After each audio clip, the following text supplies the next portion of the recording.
Hi there, and welcome to another episode of the Divorce Couch. So we are four divorce coaches, and what we're doing today is we're looking at our stories to give people and all of you listening a bit of an insight into who we are. Who are we? So in this episode, we're going to go over to Jackie. So Jackie, would you like to introduce yourself and tell us a little bit about your journey and your story? Yeah, of course, Claire. I'm Jackie and I'm actually a divorce coach up in the north of England. And wow, where do I start? Got a long story. By the time you get to my age, it's a pretty long story. But I was in a long marriage. I was with the same guy for sort of 31 years. So that was a long time. And that marriage actually sort of came to a bit of, I suppose you would say, a natural end where you realize that, you're going in different directions. And I think, after that length of time, you're either growing together or you're going in different directions and maybe want different things.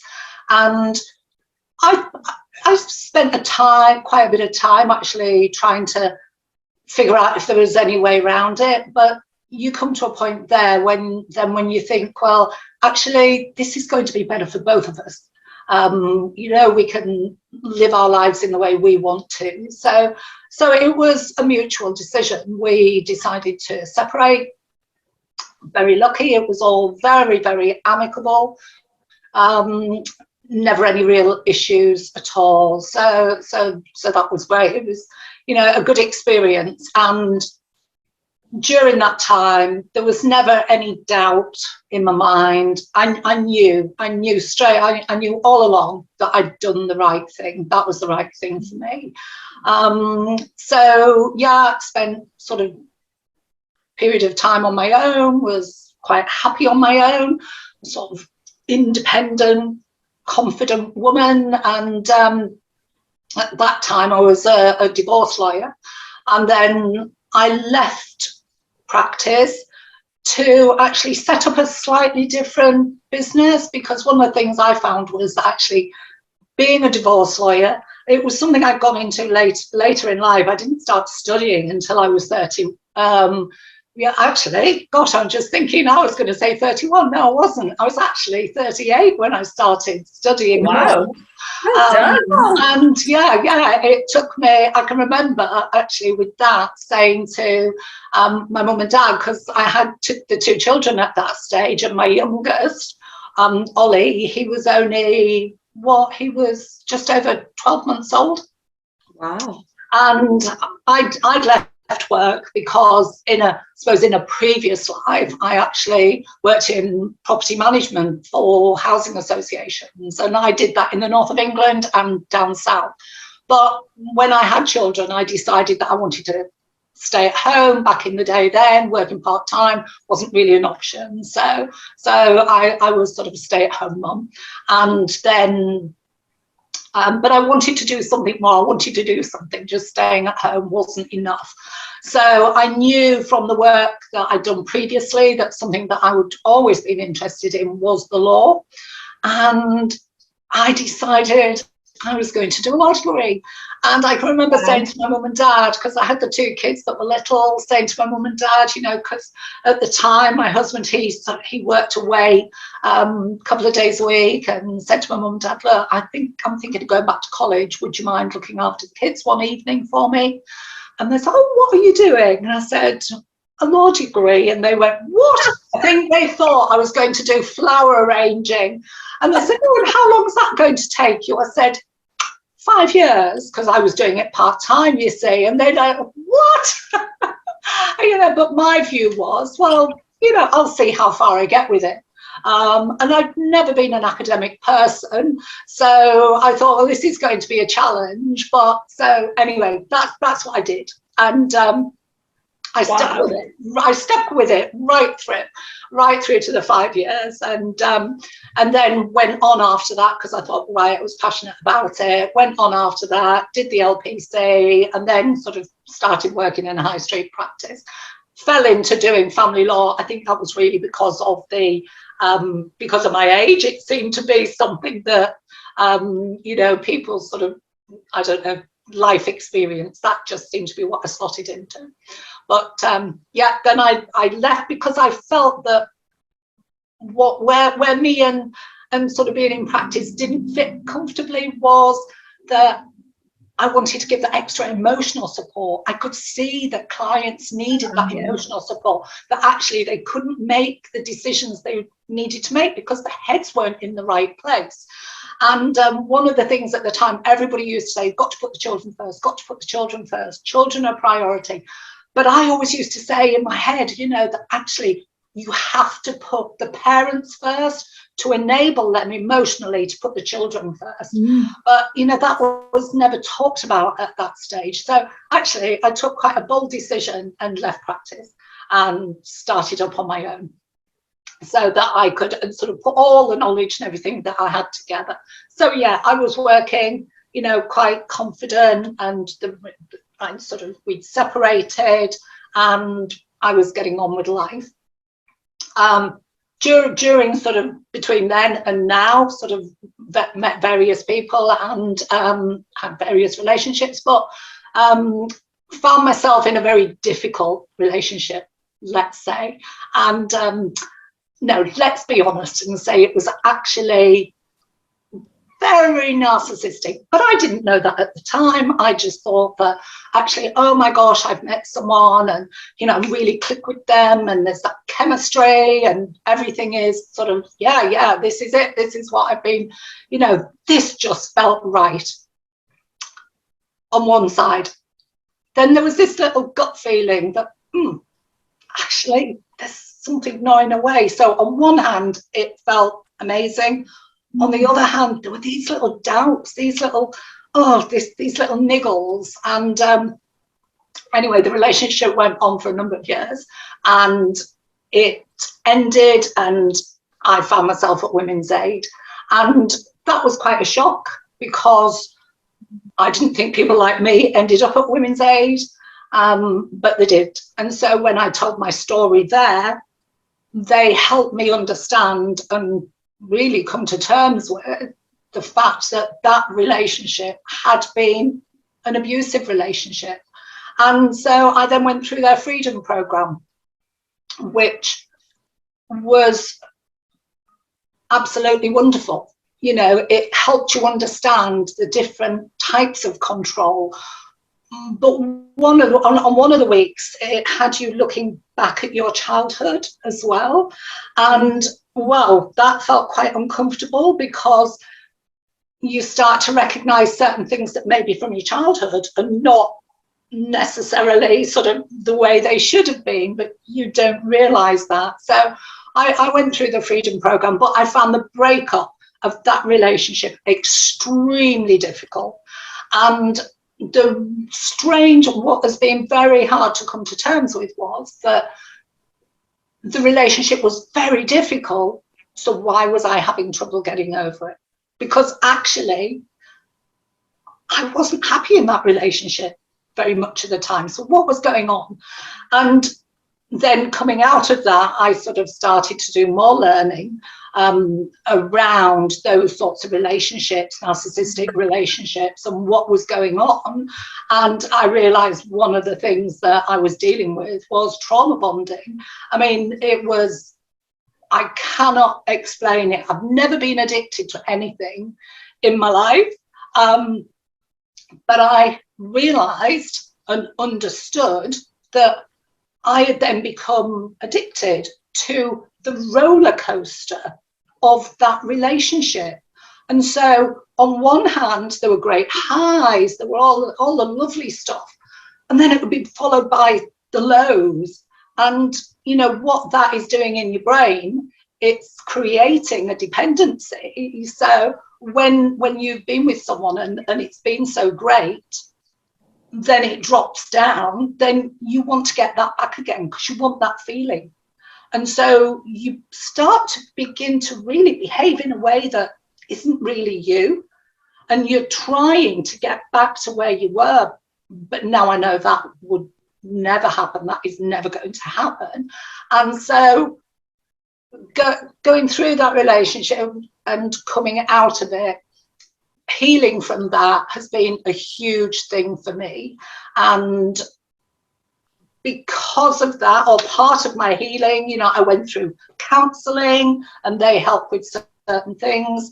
And then I sort of discovered Caroline Strawson, and I've been through her recovery program. And I think that recovery program was what just everything then fell into place. It really did. But part of the healing journey then is, as I've said, it's actually looking back at your childhood, because what you have to address is, yes, that relationship was unhealthy, and you can look at the other person and you can blame them for everything. But actually, you then have to start questioning, but why was I drawn to that relationship? Why was I drawn to the ups and downs? And the fascinating thing is that you are drawn to those relationships because of what you've experienced as a child. So if you've lived in an environment where there are those ups and downs, your blueprint for love is actually those ups and downs. That's all you know. That's wired up here. So then when you meet somebody that gives you those highs and lows, you think you've got an amazing chemistry. You haven't. It's just familiarity from what you experienced as a child. So then it was about sort of addressing, well, okay, so how do I deal with that? How do I unpack all that? And so that's what I've been doing. But coming out of that and sort of understanding about things like boundaries. I mean, whoa, boundaries. It's like, actually, I've never had a boundary in my life. I thought I had. I thought I was a very strong, confident woman. And let me tell you now, during that relationship, the difficult one, I certainly was not sort of a quiet little timid person putting up with what was going on at all. I wasn't, but I knew things weren't right, but I stayed in the relationship. And I actually I put up with behavior that went against everything that I believed in. Now I understand why I did that. And that comes down to cognitive dissonance. And those sorts of relationships cause cognitive dissonance. And that's where you have two conflicting viewpoints. So you're thinking, well, this person, they're a decent person, they've done this, everything's fine. But actually, no, they've just said that and they've just done this. No, but yes, no, they are fine. Look, they've just taken me away, we've just done this, but no, they're doing that. And what happens is that creates such an uncomfortable feeling in your brain that you start to come up with excuses to stay in that relationship. So then you start to say to yourself, oh yes, but yeah, they're really lovely. No, they're not being pleasant. But yes, they're only not being pleasant because of what they've gone through in their past. So now you can sit comfortably with it and you think, right, okay, I can stay in this relationship now, because I've come up with a good explanation. And so again, that's learning and understanding all those dynamics and learning how to deal with the trauma bond and break that bond. I mean, seriously, I used to think to myself, right, okay, it's that desire to have some sort of connection. Once I realized what was going on, I just used to have to think of myself as an addict. And when I had that desire for connection, which I realized was me needing a fix, that's how I had to think of it. And I just had to think, right, you've got to ride that wave, just like if you were, I don't know, quitting smoking, I suppose you've got to ride that wave. And you feel in a bit of a fog with everything. You don't seem to think clearly. But once you're out the other side, it's like your eyes have opened. And, you just think, what was I doing? Because seriously, you're just not the person that you were. And now that I'm out of it, now that I've actually sort of gone through that healing journey, although we're always on a journey, we're always improving who we are. and now I feel I've got those strong boundaries in place. It's so empowering. It's so empowering to understand why you've behaved in a certain way, to then be able to think, well, actually, how people behave towards me, it's not my fault. That's a reflection of them. It's not a reflection of me at all. And yeah, so now I'm wanting to use all that to actually help other people, because I know how difficult that is, which is why then I've gone on to do the narcissistic abuse specialist training. And I'll take my training on more further as well, to actually help people with the healing. Because as I say, once you're out the other side, you do have to address a lot of stuff from your past, but everything just falls into place, and you start to feel a freedom like you've never felt before, that you're just empowered to be you. And that's been the most amazing feeling. And so, yeah, what I'm going to be doing now is sort of taking a bit of a break from the divorce couch. And it's been wonderful working with you ladies. I've thoroughly enjoyed it, and you've helped me along the way with lots of things. But it's just, I feel I need to be in my lane. And this is something that, yeah, part of my learning has brought me to the point where I've been able to see what it is, what direction I need to be going in. And the direction I need to be going in is actually helping others to heal and to cope and empower them if they're coming out of those narcissistic relationships. So, but yeah, hopefully I'll maybe come back at some point. But we will definitely be bringing you back, Jackie, to give us more information around, you know, trauma bonding and cognitive dissonance and all the things that you mentioned, because I think there's so much that we could still learn from you. So yes, you'll have to do us the honor of coming back.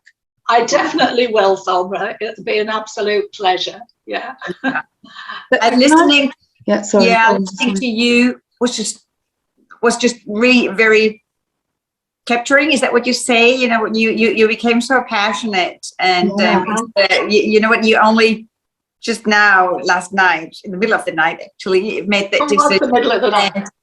Listening to you now, it's a full circle. It's beautiful, and we're not at all sad to have come to that conclusion. We're happy that so far we've been together with you on the ride, and as we have already agreed, we stay connected on our private WhatsApp.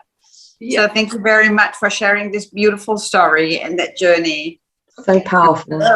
So powerful. How does it feel, Jackie, to have got to a point now today where watching you, I mean, as Simone said, you're so passionate and you're so articulate when you're in your passionate zone? I mean, that was really obvious today. How does it feel to have made a decision to not have the, you know, feeling of but I've started this, I should continue, and I don't want to let people down? How does that feel for you now? Because that's a big shift. It feels amazing, because as you said, Simone, it was the middle of the night last night when I made the decision, and I think I sent the message, didn't I, about 3 o'clock in the morning or something like that. But actually I was feeling stuff had been going through my head, and I was just feeling, right, okay, but I'm feeling a bit uncomfortable with that. This is where I feel I need to be going. But struggling with that, but I don't want to let people down. And, you know, what are they going to think if I let them down? But then immediately, and this is the wonderful thing, actually. So although I've sort of been doing all this healing, it doesn't stop you having those thoughts coming up like, oh my gosh, what are they going to think? Am I going to let them down? But what it does, it enables you to acknowledge those feelings as a bystander. So then you can say, whoa, hang on a minute here. Here I am thinking about other people and going to be doing something which really is not what's right for me. So I actually looked at it and I thought, I'm not being true to myself. And I suppose that is the key thing now for me, absolutely being true to myself. And I now feel that I'm able to do that. And it is the most wonderful feeling. And it isn't about just having a thought that, right, I need to make this decision and do that. It is feeling that with every cell of my body that is the right thing to do. Yeah. And I think this is when people talk about your gut. When I was in that difficult relationship, my gut was screaming at me from day one, actually, but I put it to one side because after all, it was a gut feeling. And I was looking at facts. After all, that's what I was a lawyer. I dealt with facts. Now it's I'm tuned in, absolutely tuned in to my gut. And there have been so many times recently that I've thought, actually, me saying this or me taking this action is not going to sit comfortably with other people because they perceive me as having changed. But and I suppose, yes, I have changed. I've changed immensely. But I can now focus on what I need to do. And back to what I've just said about being true to myself. And I think that is so important for all of us. And I suppose I've reached a point where I think, I know what I want. And actually, yeah, I'm going to go for it. I'm going to go in that direction. Whereas for so many years, it's like somebody said to me, oh, what do you want? It was like, what do I want? Oh, I haven't got a clue what I want. Is that a question? Never, ever. Nobody had ever asked me that. That never came into my head what I wanted. I was just there to make everybody else happy. Now I know it's okay to have wants and needs yourself. And actually, it's the way you handle those. You can handle them in a way that it's not difficult. You don't have to be unpleasant or whatever, but you just need to be true to yourself. And that gives you that inner peace and inner calm. Doesn't mean to say other stuff's not going to come up, but then you recognize it, you process it, and then you deal with it. Or I deal with it now in a very different way to what I did a number of years ago. Could I ask a question, Jackie? Because I'm sitting here watching you, and obviously I know you, on a personal level as well. And I see a strong, powerful woman that sort of come through this awful experience.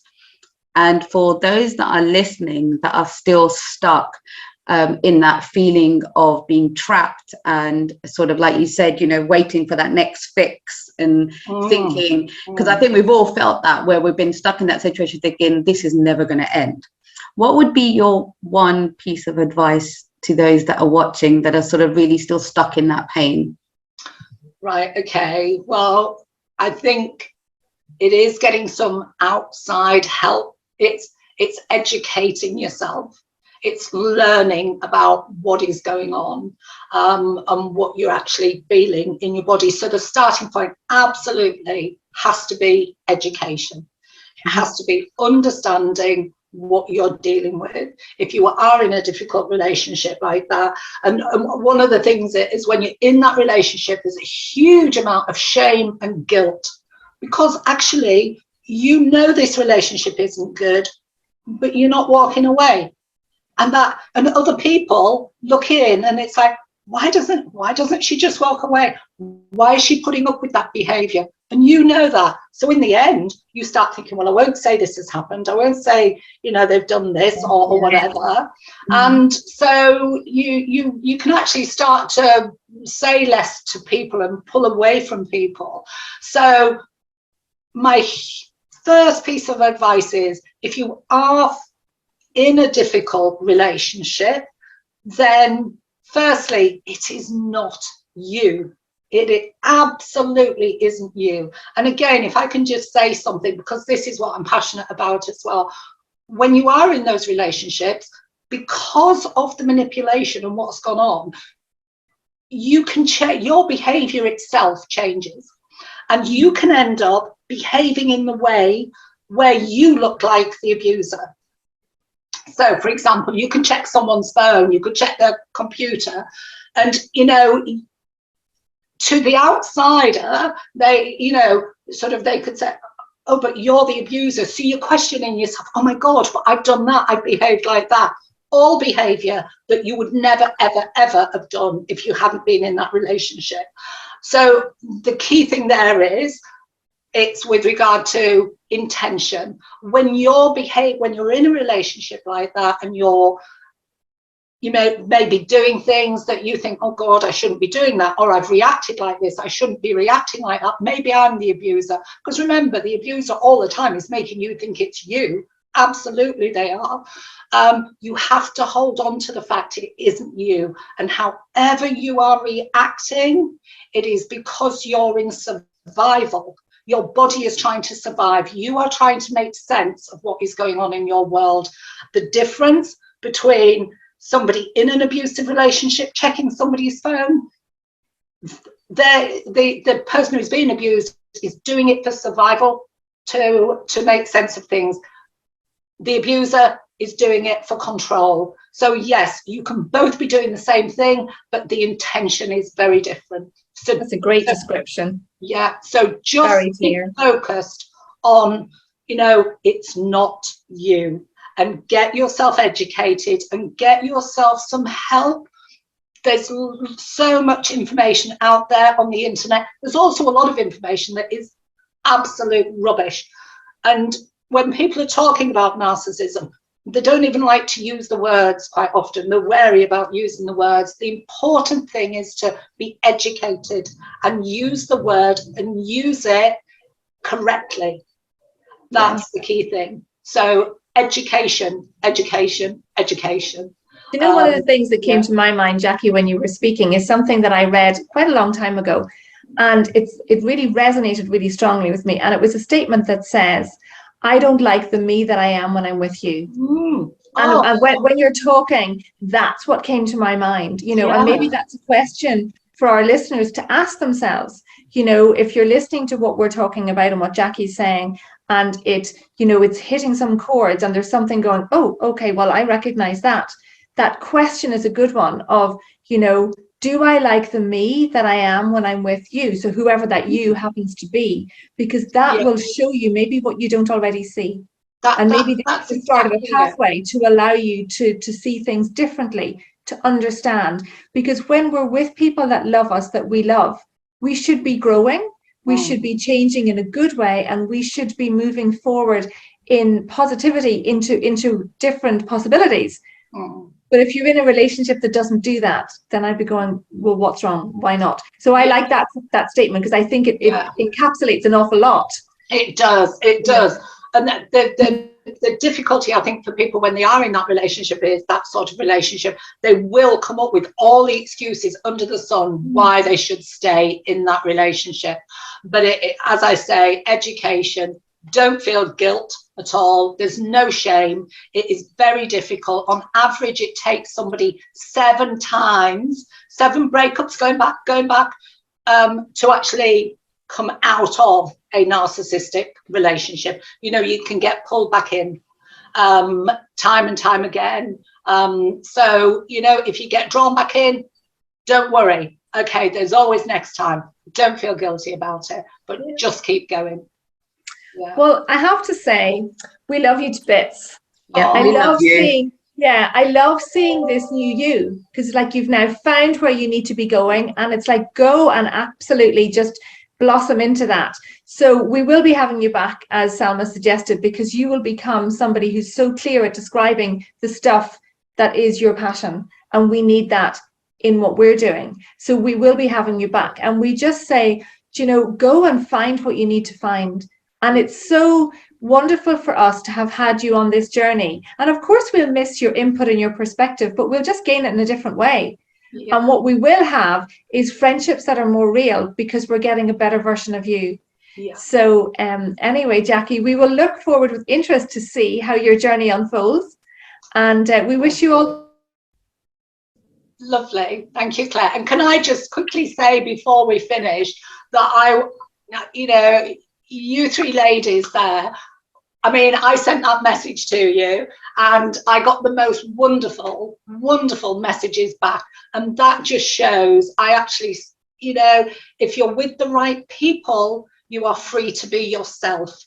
And, you know, and I thank all three of you for receiving what I said to you in the way you did and giving me permission to go off without any of that guilt feeling. Well, thank you. Claire made that easier for us because she articulated exactly what we all wanted to say. It was perfect. And we were just like, I want to say the exact same things, but it probably wouldn't have sounded as great. So thank you.